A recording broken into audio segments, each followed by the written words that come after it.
d'abord remercier Jean-Robert Vialet qui a écrit le texte. Tu veux dire un mot peut-être ? Non, vas-y, commence. Qui a écrit le texte donc, de cette performance à partir de notre livre pour la plupart des informations, avec toute sa liberté d'auteur et les partis pris et l'efficacité qu'il y a dans le film. Oui, effectivement, une série de bifurcations. On peut peut-être prendre quelques exemples qui ne sont pas tous présentés dans le film, comme ça complétera. Le premier, c'est l'adoption de la machine à vapeur. On pourrait dire, bah oui, Watt a perfectionné la machine à vapeur, il prend un brevet là-dessus en 1784, et du fait de cette nouvelle technologie merveilleuse, il y a un processus d'adoption mécanique dans laquelle l'industrie suit l'innovation technique et l'économie suit, puis la société. C'est l'inventivité technique qui serait à l'origine du basculement vers les énergies fossiles comme quelque chose d'un petit peu déterminé. En fait, il y a un livre récent qui est sorti, qui s'appelle Fossil Capital, qui est sorti l'année dernière, qui montre que dans l'industrie textile, qui va être la première industrie à utiliser la machine à vapeur, dans les premières décennies après l'invention de Watt, on n'adopte pas tant de machines à vapeur que ça.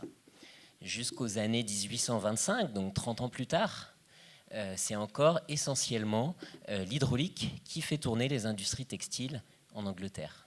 Ça marche très bien, il y a largement assez d'énergie, mais simplement ce qui va se passer, c'est qu'à partir de 1825, un certain nombre de difficultés économiques suscitent des mouvements sociaux de la part des travailleurs du textile qui vont faire grève et que la machine à vapeur a un certain nombre d'intérêts par rapport aux contestations sociales des ouvriers du textile.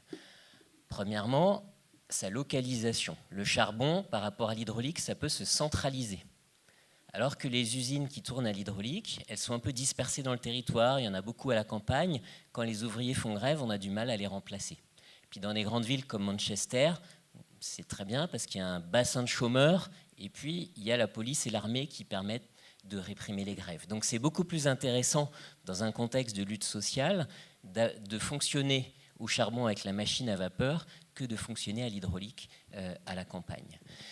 Et d'autre part, avec la machine à vapeur, arrivent des nouvelles formes de mécanisation qui permettent de remplacer des ouvriers spécialisés qui coûtent cher par des ouvriers peu spécialisés qu'on remplace plus facilement, des femmes, des enfants qui sont payés moins cher. Donc l'adoption de la machine à vapeur n'est pas une nécessité économique, n'est pas une nécessité technique. Ça a été très bien montré par ce livre d'Andreas Malm. Ça intervient comme un choix social d'un petit groupe d'industriels du textile anglais à ce moment-là. Donc c'est vraiment l'exemple d'une micro-décision qui a été assez décisive pour la suite. On pourrait en prendre une autre qui est par exemple celle d'utiliser les engrais chimiques pour fertiliser notre agriculture.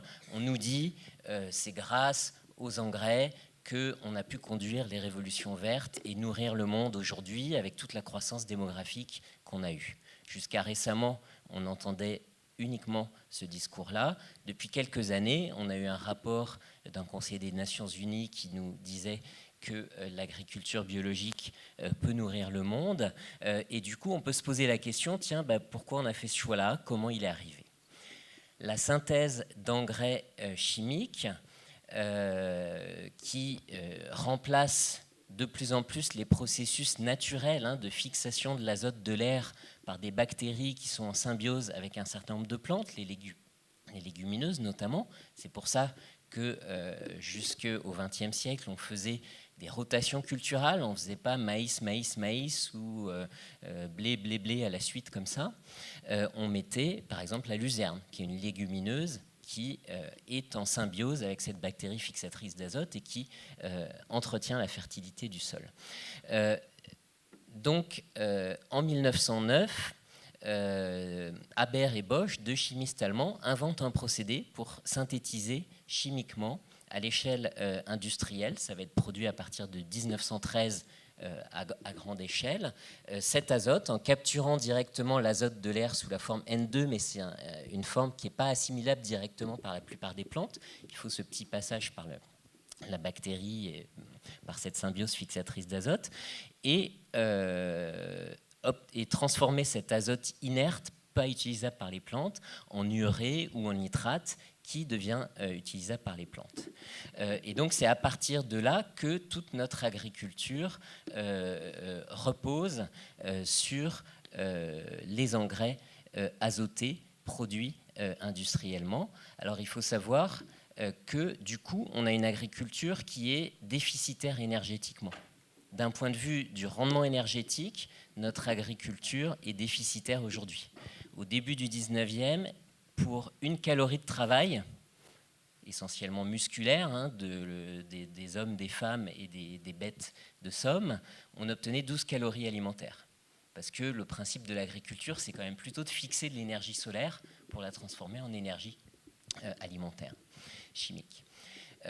Aujourd'hui, dans nos modèles d'agriculture dits modernes, tels qu'on les a mesurés en France, au Danemark et aux États-Unis, avec 1 calorie de travail, on obtient 0,7 calories alimentaires qui arrivent dans l'assiette.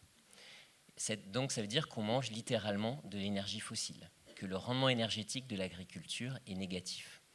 Ça paraît complètement insensé, c'est permis par la disponibilité des énergies fossiles, et c'est un choix qui est débattu dans les années 20, dans les années 30. Il y a toute une série de scientifiques, des pédologues, des spécialistes de la biologie du sol, des chercheurs à l'Institut Pasteur qui disent « mais attention, le sol, ce n'est pas juste un substrat dans lequel on met de l'azote et du phosphate, c'est quelque chose de vivant. Les microbes servent à quelque chose, ils entretiennent toute une faune, etc. etc. » Ça va être des chercheurs qui vont participer à l'émergence de l'agriculture biologique qui émerge dans l'entre-deux-guerres dans différents pays du monde.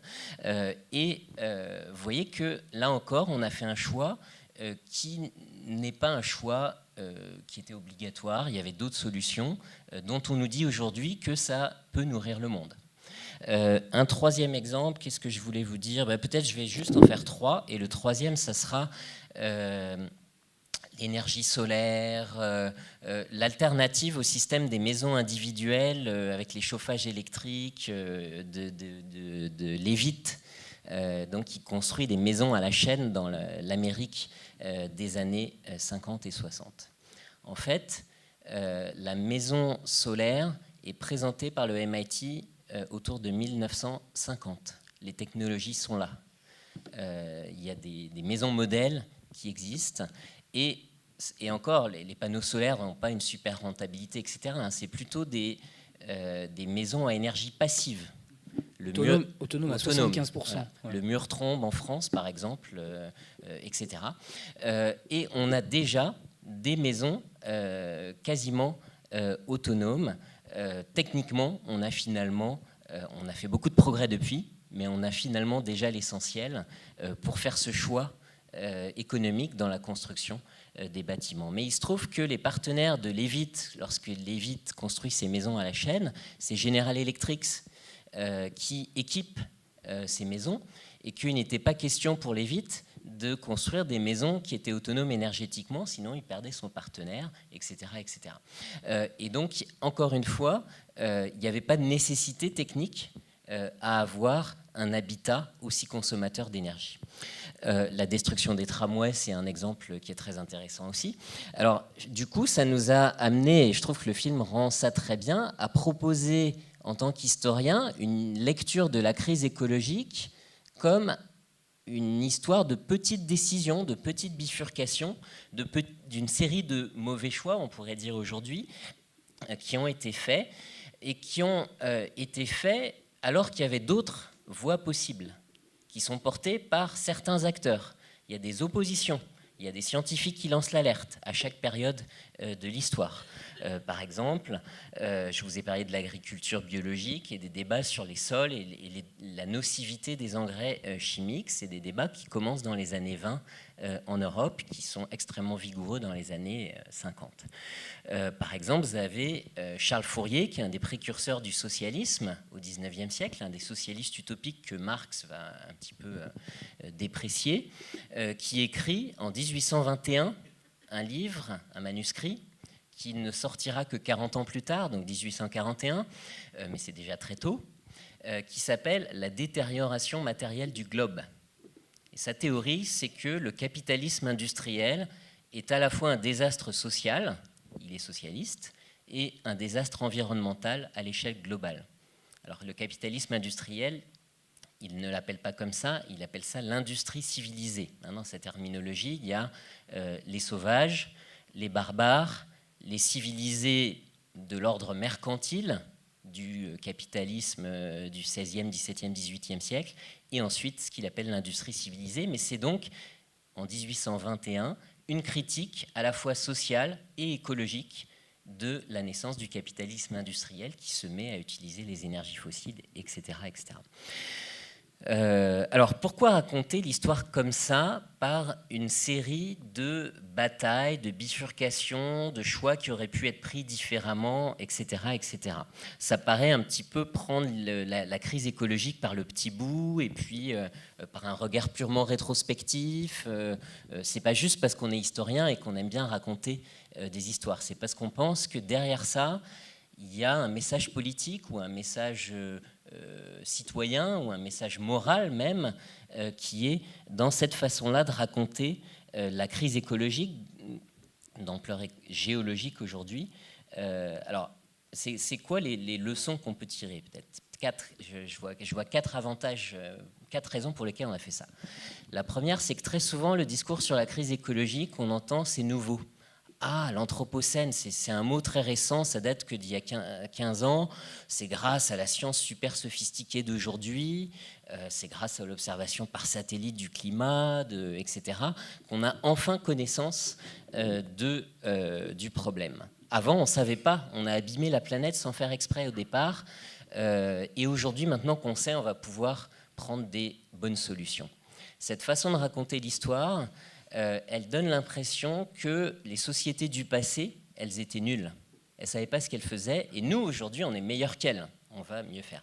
Cette façon de raconter l'histoire, c'est avec un avant et un après. Un avant où on ne savait pas, un avant où on était aveugle, et puis un maintenant où enfin on est éclairé par le savoir et on va être des bons éco-citoyens. Ce discours-là, il est très rassurant.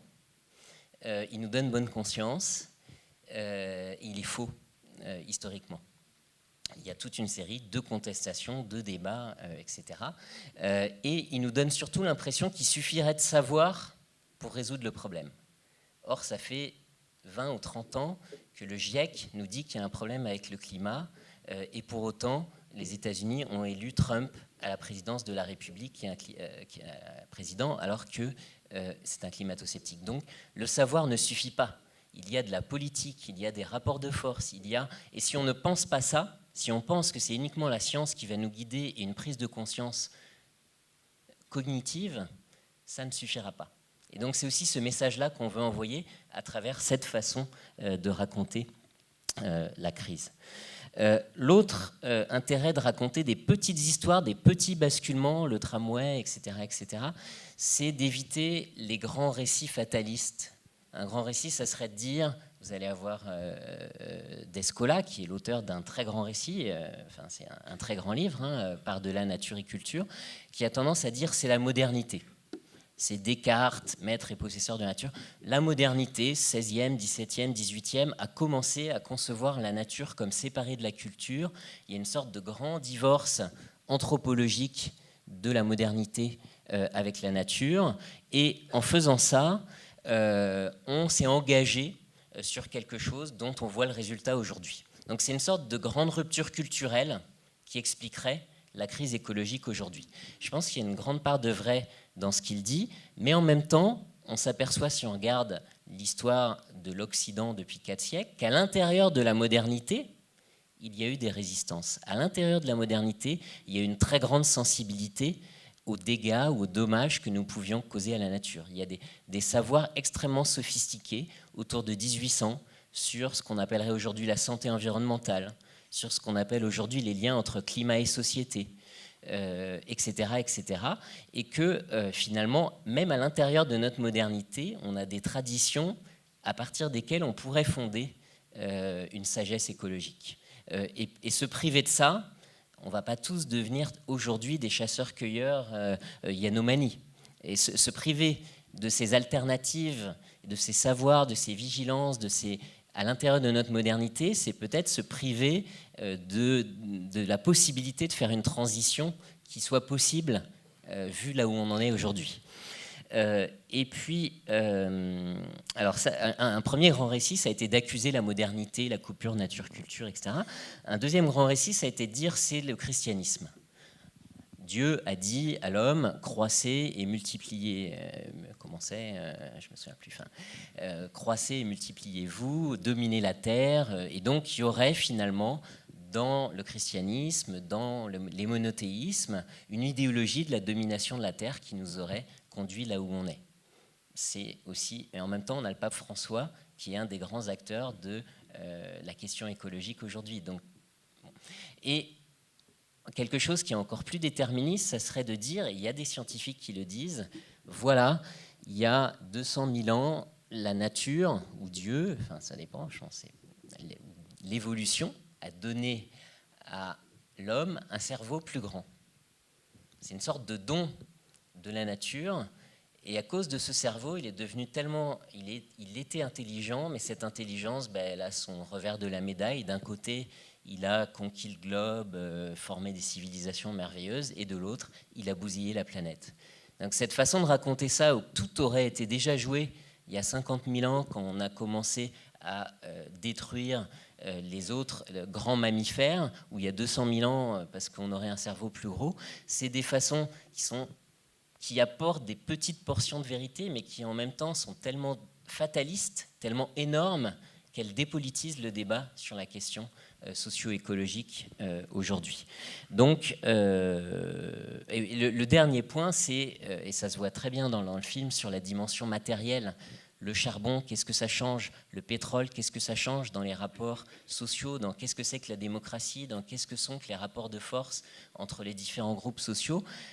L'intérêt pour nous, c'est de considérer l'Anthropocène pas comme une nouvelle idée, mais de le reprendre comme 2 siècles de dynamique sociale, politique, culturelle de société. Donc c'est pas d'avoir une lecture discontinuiste de l'Anthropocène comme un truc tout nouveau qui nous donnerait une super idée pour mieux se comporter avec la nature, c'est de faire une histoire sur un plus long terme, sur une trajectoire, et une trajectoire des sociétés en interaction avec la matérialité.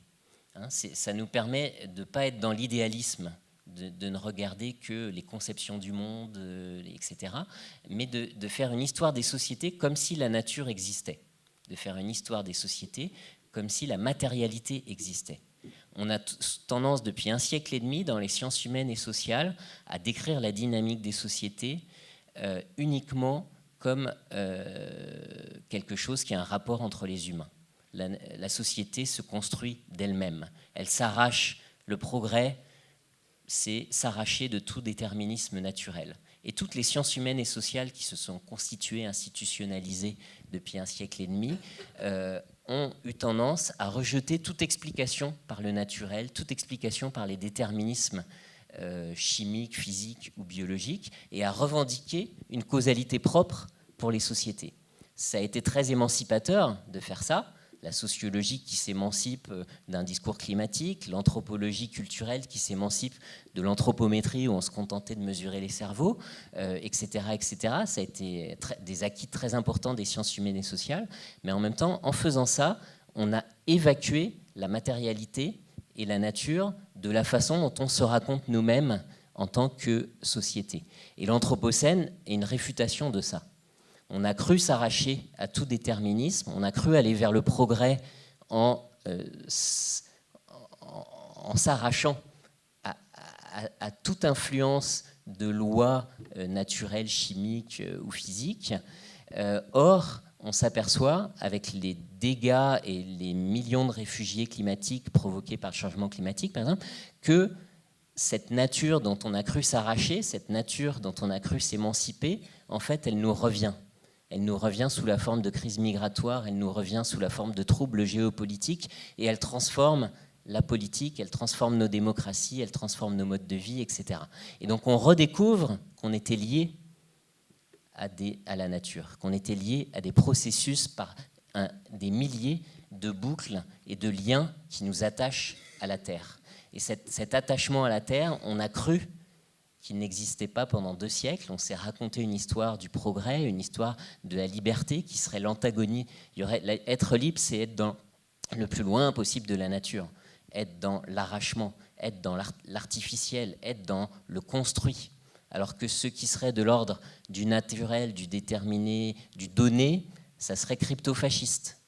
Ça serait le totalitarisme. C'est les thèses de Luc Ferry, dans les 20 dernières années, il a défendu ça.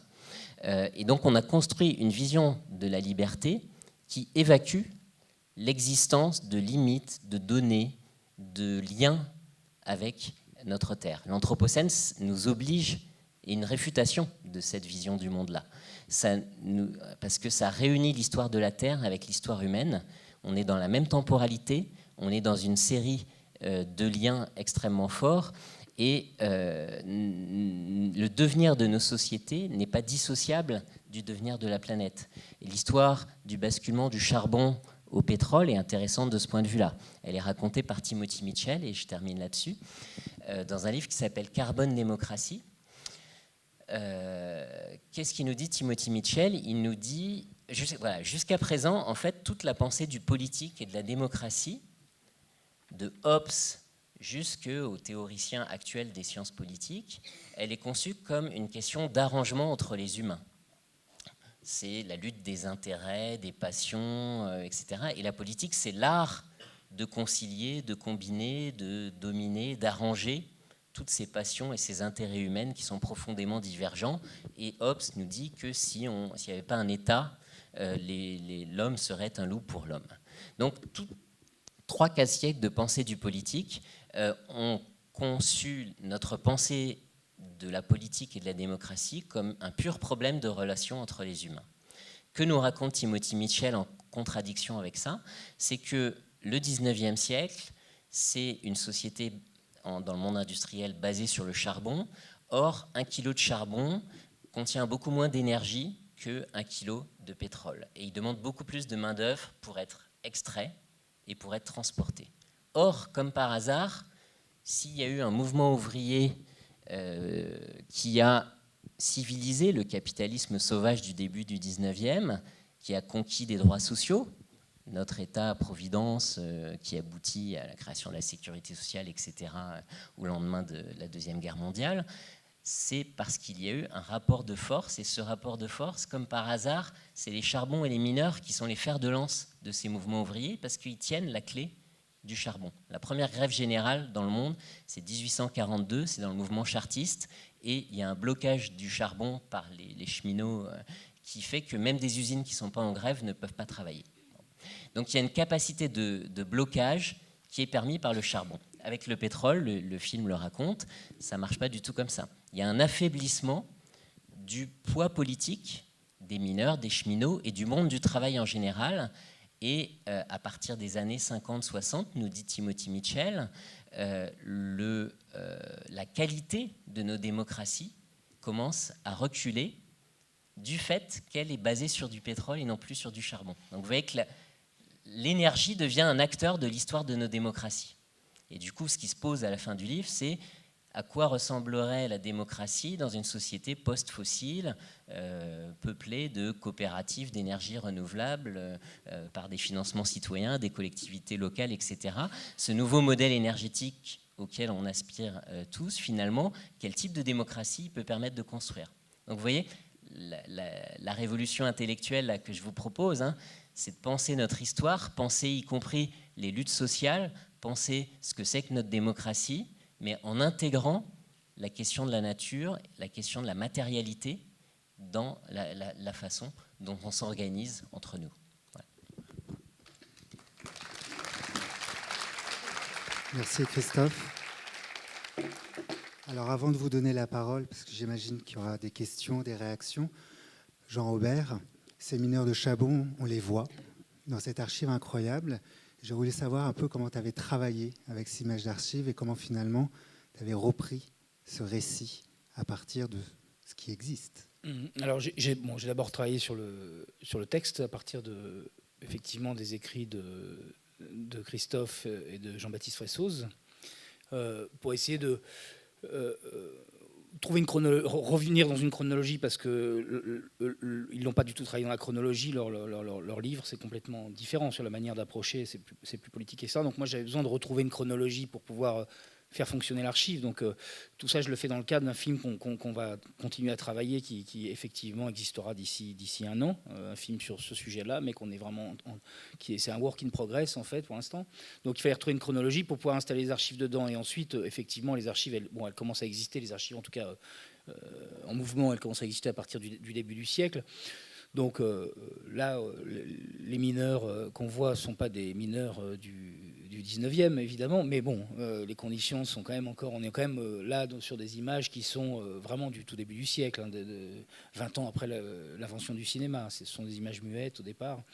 Donc voilà, et je voulais effectivement donner à voir tous ces éléments. Donc là, l'idée des projections dans le récit que nous fait Philippe, etc., c'était de mettre des images sur ces moments-là, des images qu'on connaît. Les gueules noires, on en connaît un peu, on les a déjà plus ou moins vues, surtout en photo d'ailleurs, les mineurs, mais sur le pétrole aussi, mais sur les arts ménagers. Enfin, essayer de retisser de manière évidemment simplifiée ce que vous nous racontez dans votre ouvrage avec Jean-Christophe, avec Jean-Baptiste.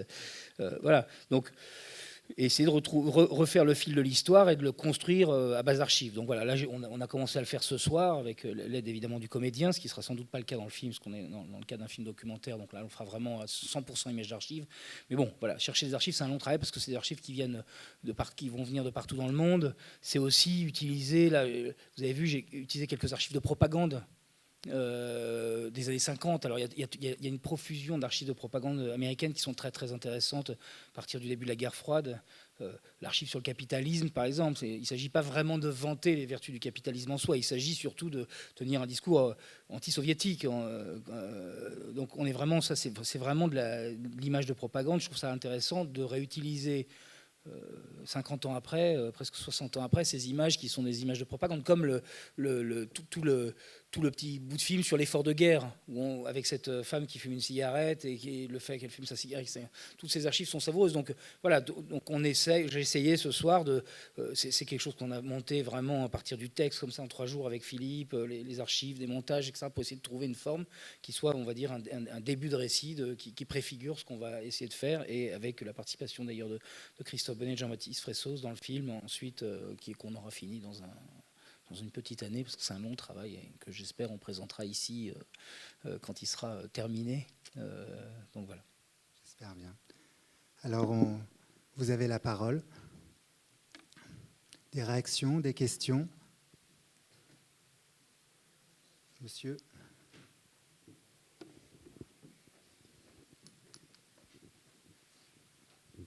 Oui, vous avez parlé de Hobbes, vous avez dit que c'est sans État. Bon, l'homme est un loup pour l'homme, non, parce qu'il y a quand même la Belgique qui est restée sans État 2 ans. Il n'y a pas eu de loup, on n'a pas vu les loups arriver. Il n'y a pas eu de flou. Il y a eu l'Espagne aussi, on n'a pas vu de loup. Paris a été géré administrativement jusqu'en 1977, est arrivé Chirac. Alors là, les emplois fictifs, tout ça, les ratonnades à Barbès, moi j'y étais, merci Chirac, j'ai encore mal.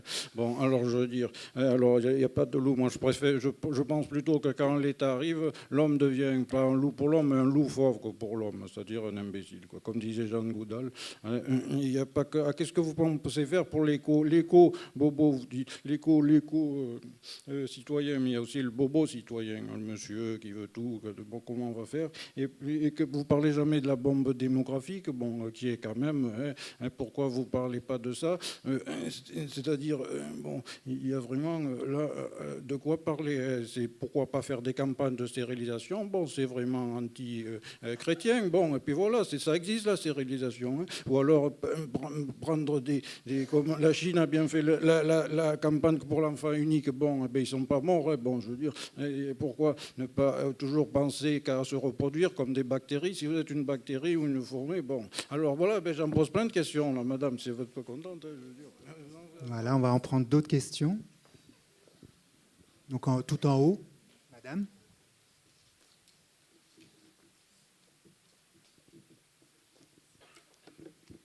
Bonjour. Merci déjà parce que c'est passionnant et très bien exposé. Au sujet des big data, l'alternative à Google, notamment...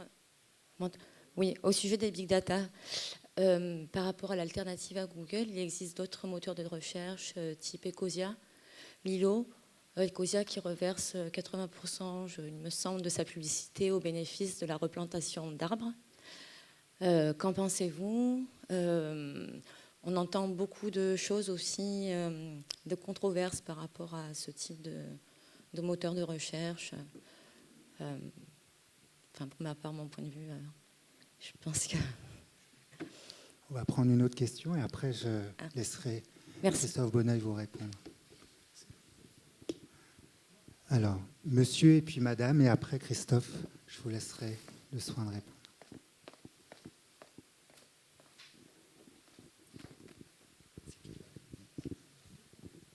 Merci. Moi, j'avais une question. Là. Vu l'anthropocène assez affreux, enfin horrible, est-ce qu'on est capable de sortir de l'anthropocène? Est-ce qu'on est capable de se dire, changeons d'air et passons à autre chose? Et sommes-nous capables aussi, hommes industrialisés, de vivre avec la nature? Ou sommes-nous comme des... c'est pour le débat. Hein. Sommes-nous comme des caniches dans la nature incapables de survivre? Voilà. Il y avait une observation de madame, il me semble. Excusez-moi, j'ai une trachéite. Simplement, je voulais faire remarquer qu'il n'y a que le fric qui compte, c'est tout. À partir de là, c'est difficile de rester écolo, parce que moi, je vois plein d'émissions sur les glaciers surtout, et puis il n'y a rien qui change, parce qu'il y a le fric, à tous les niveaux. Et je voulais demander aussi, par rapport aux essais nucléaires, quand ils ont fait les essais de la bombe, pourquoi personne ne s'est mobilisé? Ils ne savaient rien, non? D'après ce que disait monsieur, ils avaient conscience de beaucoup de choses, mais tout s'est fait quand même. Là, je suis étonnée. Par rapport aux essais, et notre De Gaulle aussi, avec Tahiti, ils ont fait plein de... Et continuent à en faire, oui. Donc voilà. Merci. Une réaction, monsieur, et après on vous répondra. Une question? Merci. Par rapport à la question qui a été posée, peut-on sortir de l'anthropocène, enfin tout au moins de ce que l'on met derrière ce mot, il semble qu'on soit capable d'imaginer des solutions techniques. Il semble qu'on soit capable d'imaginer des solutions culturelles. Il semble qu'on soit complètement incapable d'imaginer des processus politiques. Est-ce que vous êtes d'accord avec cette idée? Est-ce que vous pouvez le redire? Il semble que les solutions techniques, on puisse en envisager, à vérifier, à actualiser, etc. Les solutions culturelles aussi. On connaît les travers culturels, les imaginaires, les représentations qui gouvernent notre façon d'être et de faire. On peut imaginer, quitte à ajuster. Par contre, il semble qu'au niveau des solutions politiques, on soit complètement incapable d'imaginer quelles seraient les solutions politiques de gouvernance. Je ne sais pas si vous partagez ce point de vue. Cher Christophe, alors que faire, hein? Malthusianisme, transition citoyenne. Je ne vais peut-être pas répondre à tout. La première, la question de la démographie, qui est souvent un argument invoqué pour expliquer la crise écologique, et donc stériliser. Stériliser qui, en fait, je poserais? Stériliser les milliards de pauvres qui n'ont pas un impact écologique très très fort, ou stériliser quelques dizaines de millions parmi les plus riches de la planète qui sont les plus responsables des impacts. C'est-à-dire comment on va faire le choix politique. Par exemple, une étude récente de Thomas Piketty, l'économiste qui a écrit Le Capital au XXIe siècle, a montré que si on est riche dans un pays riche, on va émettre au cours de sa vie plusieurs milliers de fois plus de carbone dans l'atmosphère que si on est pauvre dans un pays pauvre. Et donc la question, ce n'est pas juste le nombre d'humains, c'est l'impact de chacun de ces humains. Et donc, la question n'est pas monofactoriellement démographique. Je ne dis pas qu'il n'y a pas une réflexion à avoir sur la démographie, mais il y a également d'autres enjeux qui vont avec. Et du coup, c'est ce qui est un petit peu un problème dans le terme anthropocène, parce que anthropos, kainos, c'est la nouvelle époque géologique qui est caractérisée par un impact humain, par la force géologique qui est devenue l'humanité tout entière. C'est ça la définition. Du coup, ça culpabilise toute l'espèce. Alors qu'il y a peut-être des responsabilités différenciées. Le Yanomami dont il était question, il n'est pas obligé de se sentir responsable de l'anthropocène. Et donc toute la question des inégalités sociales et environnementales est évacuée par le mot même anthropos et anthropocène. Et du coup, il faut peut-être ouvrir un peu cette boîte noire comme on a essayé de le faire dans le livre. Est-ce qu'on peut sortir de l'anthropocène? Peut-être qu'un jour, ça sera dans les programmes présidentiels. En ce moment, on est plutôt à un autre niveau de débat, malheureusement. Les grandes questions sociales et écologiques ne sont pas très, très présentes, en tout cas dans les médias. Alors, on est dans une trajectoire qui a une très grande inertie. C'est-à-dire que aujourd'hui, il y a de l'exploration pour identifier des nouveaux gaz de schiste, du pétrole, des charbons, etc., avec les ressources fossiles qui ont été prouvées, qui sont dans les rapports annuels des grandes compagnies, BP, Shell, etc., on a de quoi, selon une modélisation qui a été publiée un peu après le dernier rapport du GIEC, un peu après la COP de Paris, de quoi faire monter la planète en quelques décennies de 11 degrés. C'est pas tout à fait certain parce qu'il y a il y a des phénomènes d'emballement, mais il y a aussi des phénomènes de refroidissement potentiel si les courants sous-marins étaient perturbés par la fonte des calottes glaciaires et tout ça. Donc c'est pas un scénario sûr à 100%, mais c'est, disons, une modélisation qui est sortie. Déjà avec un monde à plus 4 degrés, les agences de l'ONU prévoient 250 millions de réfugiés climatique en l'an 2050. Donc on est dans un autre monde, une autre géopolitique qu'aujourd'hui, ou peut-être beaucoup plus barbare que ce qu'a été le XXe siècle.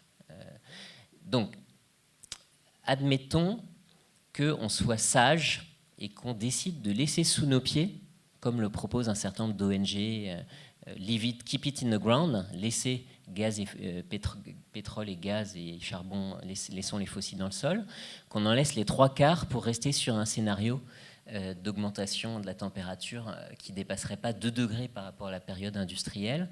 Même si on était vertueux, même encore en dessous, jusqu'à 1,5, il faudrait plusieurs siècles, voire plusieurs millénaires pour que le système climatique de la Terre reprenne la trajectoire qu'il avait avant 1800. Donc, ça donne une échelle temporelle assez folle à la question écologique aujourd'hui. C'est-à-dire quand bien même on deviendrait super vertueux, c'est plutôt dans 1000 ou 2000 ans que ça se verra vraiment. C'est un peu dur de se dire ça. Quand on voit que les élus politiques ils pensent à 3 ans ou à 5 ans, etc., comment on va faire, quoi. Voilà. En même temps, on a une inertie, une trajectoire, mais entre 1,5 degré ou 2 degrés et 4 ou 11 degrés, ça c'est de notre responsabilité aujourd'hui. Et les conséquences vont se voir à assez court terme et ça se joue en centaines de millions de réfugiés, en centaines de millions de personnes qui vont souffrir, qui vont quitter, etc. Ça se joue en pays entiers qui vont être déstabilisés, un des facteurs déclencheurs de la guerre civile en Syrie, c'est le changement climatique. Une sécheresse inégalée dans la période 2006-2011 qui a provoqué un exode rural de 1 million de personnes qui vont dans les villes, qui s'entassent dans des bidonvilles, et étant donné la politique du régime, etc., ça provoque une insatisfaction de la part des populations parce qu'il y a une incapacité du régime à gérer correctement le pays, d'autant plus que la Syrie a récemment atteint son pic pétrolier. Donc les ressources du gouvernement ont plafonné. Ça explique aussi pourquoi il a été fragilisé et pourquoi... Enfin, voilà. Ce scénario-là, c'est le scénario qui se prépare pour tout le Moyen-Orient et toute la zone sahélienne de l'Afrique. De sécheresse, de fragilisation politique, géopolitique, etc. Est-ce qu'on veut aller vers ça, avec le choc migratoire, les réactions identitaires, le basculement vers le fascisme en Europe, etc. Est-ce que c'est ça l'avenir qu'on souhaite? Ou est-ce qu'on limite la casse de façon à ce qu'on puisse vivre d'une façon plus tranquille et plus solidaire sur la planète? Ça, c'est de notre responsabilité aujourd'hui.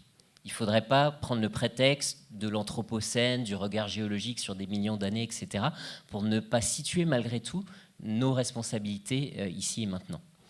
Le fric et la puissance en même temps. Vous disiez à propos de la bombe, le fric, ça renvoie à des choses qui sont bien présentes dans le film. On pourrait appeler l'anthropocène le capitalocène, c'est une autre lecture. Ça renvoie, ce qui ne veut pas dire non plus que l'Union soviétique était très vertueuse. Ils ont abîmé leur environnement autant que le système capitaliste. Simplement, une différence qu'on montre bien en analysant les flux de matière à l'échelle du monde dans les décennies d'après-guerre, c'est que l'URSS a en gros bousillé son propre environnement, alors que le camp occidental a eu la capacité de drainer les ressources de la planète entière. Et que peut-être c'est grâce à ça qu'on a gagné la guerre froide. C'est par notre capacité à piller le reste du monde, alors que l'Union soviétique n'a pas pu mettre en place ce système-là. Donc c'est encore quelque chose d'assez conjoncturel, mais qui n'exonère pas le capitalisme d'État ou l'Union soviétique. Je ne mets pas ça comme modèle écologique. Hein. Mais en tout cas, ça pose la question de... donc une lecture potentielle, c'est de faire une critique du capitalisme comme une des dynamiques causant la crise écologique, géologique qu'on connaît aujourd'hui. On propose d'autres lectures. Hein. Et une autre de ces lectures, c'est la question de la puissance, la question du rôle du militaire dans les dynamiques. Quand je vous disais tout à l'heure, on a chimisé notre agriculture avec les engrais chimiques. Pourquoi on a fait ça en 1909-1913 ? C'est parce que cette synthèse chimique, elle servait avant tout à faire des explosifs. Ces explosifs qu'on s'est balancés à la figure pendant la Première Guerre mondiale. Puis après la Première Guerre mondiale, il fallait préparer la Deuxième. Donc il fallait maintenir une capacité industrielle de production. Et ça coûte cher de maintenir une capacité industrielle s'il n'y a pas de demande. Et donc on a dit aux agriculteurs, mettez ça dans vos champs, ça va augmenter les rendements. Et donc les agriculteurs, finalement, l'agriculture n'a été qu'une variable d'ajustement pour maintenir la capacité industrielle de production d'azote à but militaire. Et donc, finalement, ce que pose l'anthropocène ou la crise écologique, c'est notre rapport à la puissance. Dans l'histoire des derniers siècles, c'est toujours la première puissance mondiale qui est la plus polluante. C'est l'Angleterre au milieu. 1830, l'Angleterre émet 80% des gaz à effet de serre. 1950, c'est les États-Unis. C'est eux qui produisent et consomment 60% du pétrole dans le monde à ce moment-là. Et aujourd'hui, la Chine est 2 fois plus émetteur que les États-Unis. C'est la future grande puissance et c'est la plus polluante également de la planète aujourd'hui. Et donc la question qu'on peut se poser dans le contexte de la présidentielle, c'est est-ce que nous, petits Français, avec 1% de la planète, on doit encore essayer de se faire croire qu'on est une grande puissance ou qu'on doit devenir une grande puissance ? Ou est-ce qu'on doit réinterroger notre rapport non seulement à la croissance, mais aussi à cette question de la puissance ? Voilà. La course à la puissance donne une certaine place à l'appareil militaire, et l'appareil militaire fait toujours les mauvais choix écologiques. Parce qu'il vise, quand le choix c'est de tuer ou d'être tué, on prend la solution technique qui donne le plus de puissance. en termes d'énergie dégagée, et non pas la meilleure efficience.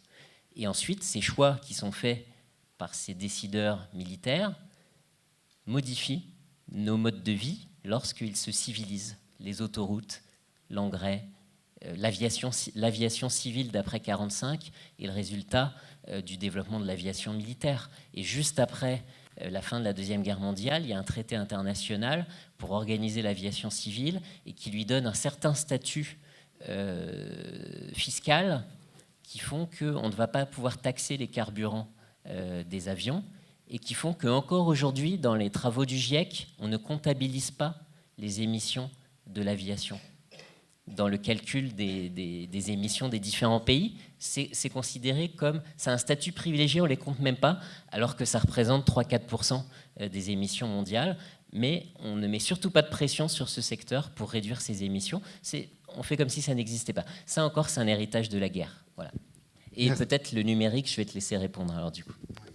Le numérique, c'est bon, ça commence à travailler dessus, mais tout le monde n'est pas d'accord. Il y a beaucoup de thèses différentes. Peut-être toi, tu connais aussi, mais ce qu'on sait, c'est que effectivement, le numérique, c'est pas seulement évidemment les data centers, c'est l'ensemble du numérique, c'est-à-dire les ordinateurs connectés, branchés, les écrans allumés, etc. Ça représenterait 20%, ce qui se dit. Donc, parce que les thèses sont émises, parfois contestées, etc. Mais ça représenterait déjà 20% de la dépense énergétique mondiale. Mais il y a aussi, et là on est en rapport effectivement à ce qui se passe dans les étages d'au-dessus, c'est la problématique du numérique, c'est aussi la problématique des déchets, qui sont absolument de l'exploitation, évidemment, encore une fois, parce que les sables noirs pour fabriquer l'étain, etc., il y a ça, mais il y a aussi les déchets, c'est-à-dire les millions, les milliards d'ordinateurs qui sont produits, qui sont, à un moment donné, qui partent à la casse et qui, d'ailleurs, parfois même empruntent pour être stockés ailleurs, les réseaux du crime organisé, pour pouvoir être stockés à l'autre bout du monde, hors de toute légalité. Donc ça, c'est un problème. Alors, effectivement... Après, les entreprises du numérique, les fameuses GAFA, les grandes entreprises du numérique, sont aujourd'hui les entreprises, avec évidemment quelques grandes entreprises spéciales, mais les plus puissantes, les plus riches. Elles travaillent quand même toutes en ce moment. Alors, on peut considérer qu'elles sont, dans ce sens-là, des entreprises qui en termes de dépenses énergétiques, ont un impact colossal. Mais elles travaillent toutes énormément, effectivement, sur les énergies renouvelables. C'est-à-dire que ça fait partie, dans le génome des entreprises du numérique. Il y a quand même, à part quelques-unes, par exemple, pas Netflix, qui est pas du tout là-dessus, qui est entièrement alimenté par l'électricité au charbon. Mais tous les data centers ont travaillé énormément. Et sur les cycles, c'est-à-dire, par exemple, je sais pas, il y a un data center qui vient de se monter à Paris sous la piscine Molitor, qui permet de chauffer la piscine Molitor refroidit le data center. On voit les data centers de plus en plus se monter dans les pays du Nord, Finlande, etc., parce qu'il y fait plus froid. Au départ, c'était plutôt le Nouveau-Mexique, l'Arizona, etc., etc. Donc, bon, il y a toute une réflexion, mais encore une fois, c'est des tellement grosses machines, ça se développe tellement vite, et la question principale, toujours et essentielle, c'est quand même pour ces entreprises-là la question du profit. Donc, comme toujours, comme dans l'histoire de l'industrie, si c'est profitable d'être écolo, si c'est suffisamment profitable, on travaillera dans ce sens-là. Si ça devient vraiment moins profitable d'être écolo, on ne travaillera pas dans ce sens-là. Par ailleurs, la Chine, aujourd'hui, mais je ne sais pas si vous avez sans doute entendu de ça, mais des montants colossaux en recherche sur ce qu'on appelle les énergies vertes. C'est absolument colossal parce qu'ils ont conscience en Chine qu'ils ont un problème monumental avec ça.